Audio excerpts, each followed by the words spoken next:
Hello friends, welcome to my channel foodist Priyanka. आज निये एसेछि नतून एक रेसिपि। आज के आमी बानाबो एकेबारे दोकानेर मतो नतून स्वादेर क्षीर। दोकान थेके आर किने खेते होबे ना, एटा आपनारा बाड़ीते खूब सहजेई बानिये फेलते पारबेन।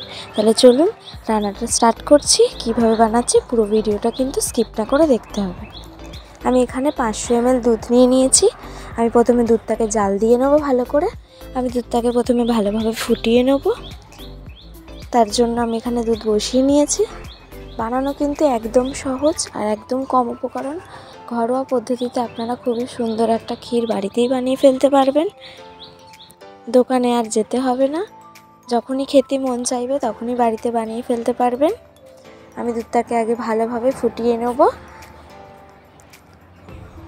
তার আগে বলে রাখি, আমার চ্যানেলটি যারা এখনও সাবস্ক্রাইব করনি তারা প্লিজ আমার চ্যানেলটি সাবস্ক্রাইব করে দেবে আর পাশে থাকা বেল আইকনটা কিন্তু প্রেস করতে ভুলবেন না।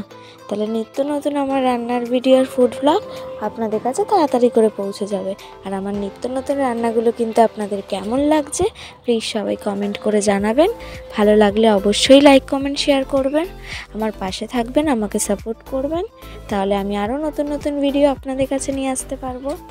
আপনাদের সাপোর্টটা কিন্তু অনেকটাই প্রয়োজন, তাহলে আমি আরও নতুন নতুন ভিডিও বানাতে আগ্রহী হব। তো প্লিজ চ্যানেলটি যারা সাবস্ক্রাইব করনি তারা প্লিজ সাবস্ক্রাইব করে দেবে। দেখুন দুধটা কিন্তু ফুটে এসছে। এবার আমি এর মধ্যে চিনি অ্যাড করব। দুধটা কিন্তু একদম কমে আসবে আস্তে আস্তে। আমি এর মধ্যে অ্যাড করে দেবো 1 কাপ মতো চিনি। একটু মিষ্টি মিষ্টি হলে তবেই খেতে ভালো হয় ক্ষীরটা। তো আমি এর মধ্যে 1 কাপ চিনি অ্যাড করে দেবো।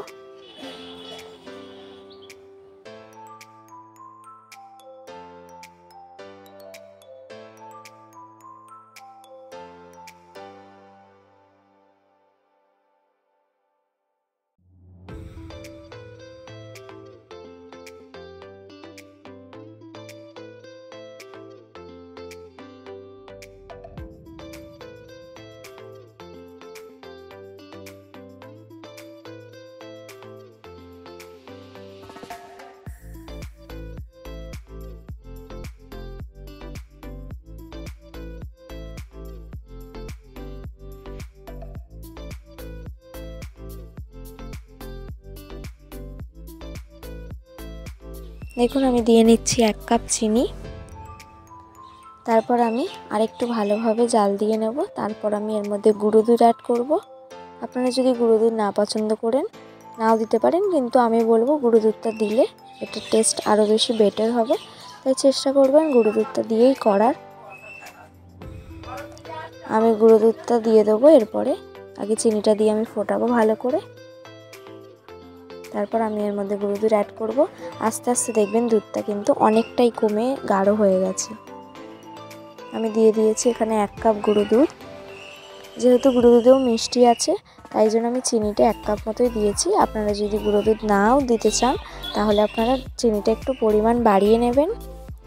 আমি আরেকটু ভালোভাবে জাল দিয়ে নেব এটাকে। এখন আমি ভালো করে জাল দিয়ে নিচ্ছি। ধীরে ধীরে কিন্তু একদম কমে আসবে এটা।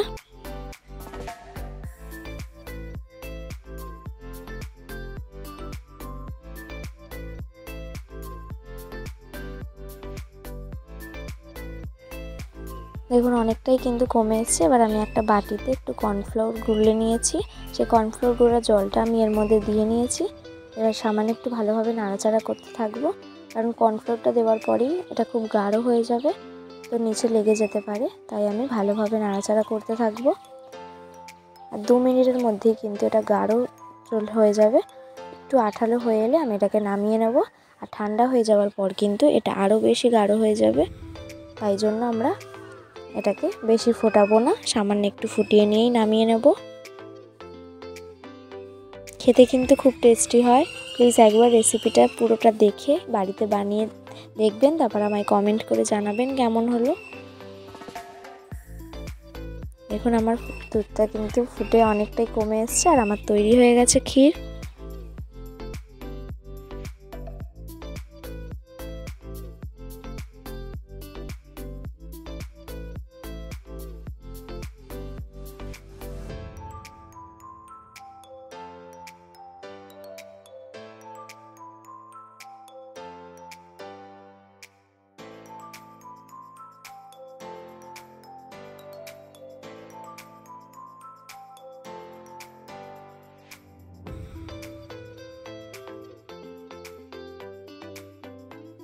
দেখুন অনেক গাঢ় হয়ে এসছে। এবার আমি এটাকে নামিয়ে নেব, তারপর পরিবেশন করব। আমি উপর থেকে সুন্দর করে একটা আমান দিয়ে নিয়েছি। দেখুন দেখতে কতটা সুন্দর লাগছে। আশা করছি আজকের ভিডিওটা আপনাদের খুব ভালো লেগেছে। যদি ভালো লেগে থাকে প্লিজ লাইক কমেন্ট শেয়ার করবেন। দেখা হচ্ছে অন্য কোনো ভিডিওতে। ততক্ষণ ভালো থাকবেন, সুস্থ থাকবেন। ধন্যবাদ। আর যারা এখনও সাবস্ক্রাইব করোনি তারা তাড়াতাড়ি করে সাবস্ক্রাইব করে দাও।